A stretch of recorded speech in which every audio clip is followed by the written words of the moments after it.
Nama saya Vincent, saya dari Sekolah Cita Hati Surabaya.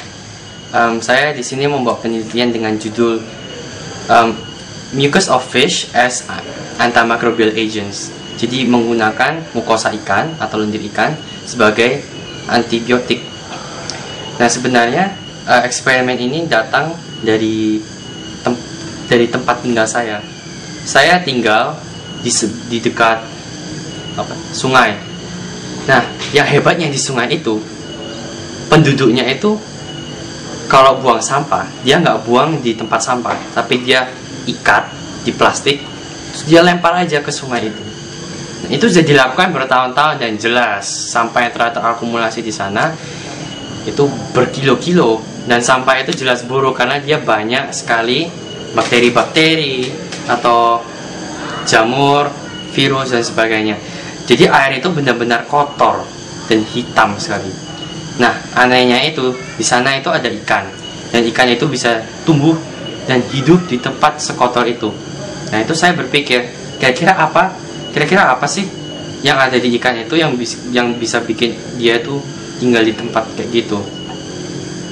Saya berpikir-pikir, dan saya juga tanya kepada pemilik-pemilik ikan yang sudah profesional, dan mereka berkata kalau bagian ikan salah satu yang terpenting itu adalah lendirnya. Dan kalau lendir ikan itu rusak atau kita hilangkan, maka ikan itu bisa stres dan mati. Berarti ada sesuatu yang sangat signifikan pada lendir itu. Itu membuat saya berpikir, karena ketika bakteri ingin masuk ke dalam ikan itu, maka hal paling pertama yang akan ditemui oleh bakteri itu adalah lendir itu sendiri. Jadi jelas lendir itu akan sangat berpengaruh pada kehidupan ikan itu. Maka saya bawa eksperimen ini ke Universitas Surabaya, di mana saya melakukan banyak sekali prosedur-prosedur yang merumitkan, tapi akhirnya selesai.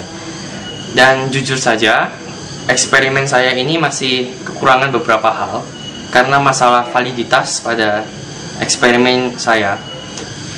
Dan jika eksperimen saya ini valid, kemungkinannya ini untuk dipakai pada kehidupan manusia itu banyak sekali. Kalau bakteri, kita sakit, kita terinfeksi bakteri, tentu saja kita menggunakan antibiotik biar kita sembuh. Tapi kita menggunakan antibiotik yang sama, kita pakai terus, dan tentu saja bakteri itu akan semakin lama semakin tahan dengan antibiotik yang kita gunakan itu. Nah, lama-kelamaan antibiotik itu habis dong. Saya juga punya faktanya, kalau ternyata antibiotik yang dibikin yang baru itu semakin lama semakin sedikit. Nah, jadi dengan mempelajari lendir ikan ini, mungkin kita bisa menggunakan itu sebagai substitusi antibiotik untuk masa depan. Dan itu yang saya ingin lakukan pada eksperimen ini. Good morning, ladies and gentlemen. Morning. Morning. Morning. Good afternoon. The fact that you're sitting here or you're standing and listening to my presentation means that you're alive. When you're alive, it means that you will require energy. And the way you require energy is by eating food. Remember, imagine that you're going to have lunch and you're going to eat this fabulous burger. And you just want to eat it bite by bite, and your mouth is already watering. You're really hungry. But what if I tell you that in the burger there are these things investing all over the burger? So then you will think, is this burger safe to eat? Will it make me sick or not? And the worst thing is that bacteria are getting more and more resistant every year. Why? Because we are using the same type of antibiotics over and over again to cure the same thing. So year by year, they're getting more and more resistant. And another scary fact is that the new drugs that are going to the market is getting lower and lower. So we have two situations here. The first one is that bacteria are getting more resistant. And then the second thing is that the antibiotics that we use to cure bacteria are getting less and less. So I live near my home. I live near a river. And the very thing that is very, very, very, very interesting is that there's a lot of trash. If you see the amount of trash that has been deposited here, is a lot, because the villagers, they just pack their trash inside a plastic bag and they just throw it to the river. And you imagine if they do that for years and how much trash is inside the river. And I dare you, if you take a cup of water and you drink it, tomorrow you will be hospitalized. So this brings my research is the mucus of fish as an antimicrobial agent. Now I forgot to mention that in that river there's a fish living. And how does the fish live in such harsh environment? It is very interesting to study why. Because if we can find out how the fish is able to live in such environment, then maybe we can apply it to our human life. So the problem in this experiment is to use natural means to treat bacterial infections. And because this experiment is all about fish, I'm going to use catfish. Why catfish? Because catfish is commonly known as the dirtiest fish living in Indonesia. And the two types of catfish that I'm going to use is the Mistus gulio and the Clarus gariepinus. And the thing in the fish that I'm going to focus is in the fish slime, because fish keepers, they observe that if we take off the fish slime, then the fish is going to be stressed or the fish is going to die.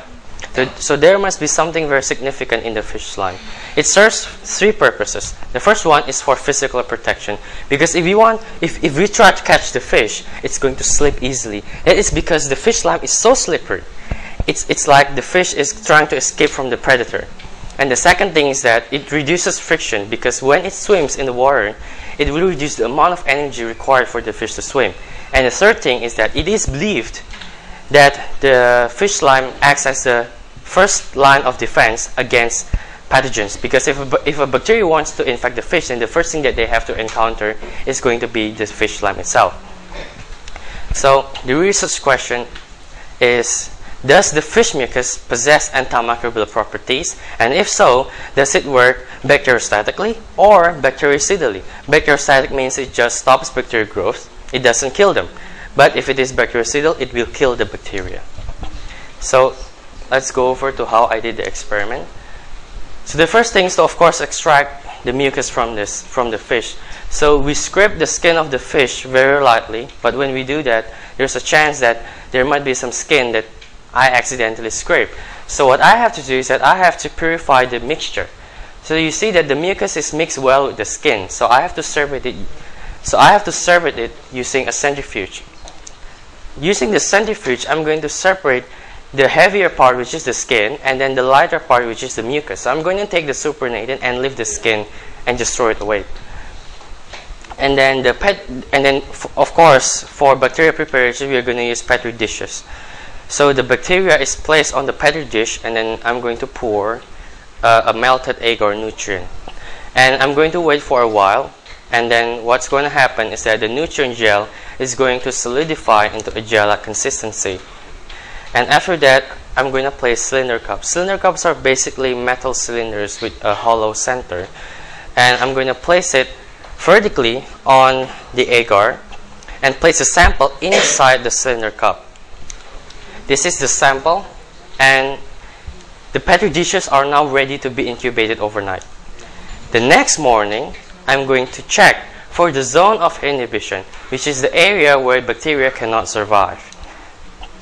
And to prove how the mucus works, I'm going to cut a very small section of the gel from the zone of inhibition and then transfer it into a new petri dish, like so.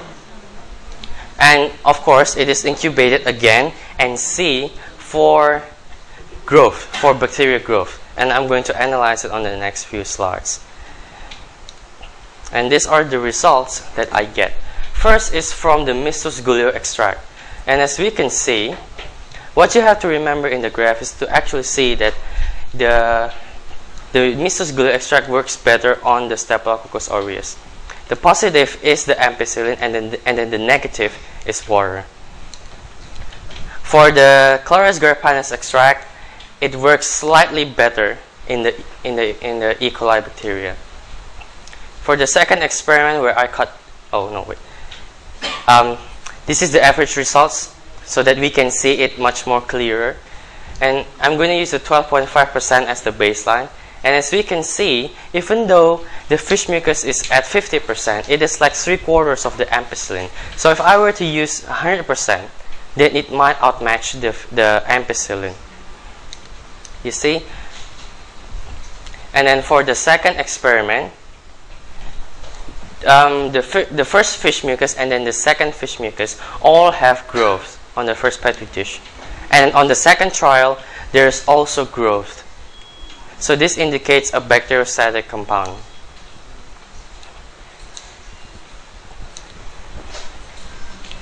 So from the experiment, I can conclude that the compound in the fish mucus works bacteriostatically, and the Misosgulio extract is more effective against gram-positive bacteria because it works better with the Staphylococcus aureus, and the Claris garapanus extract is slightly more effective against gram-negative bacteria because it works better with the E. coli.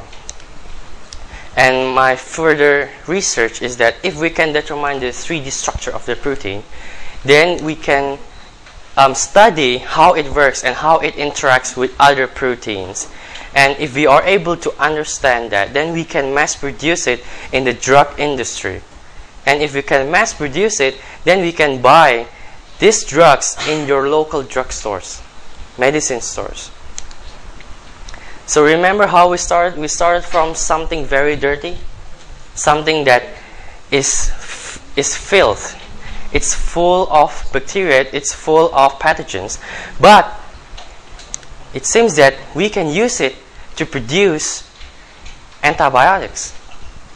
So this experiment tells me that I can find healing solutions from such deadly environment. Thank you for listening.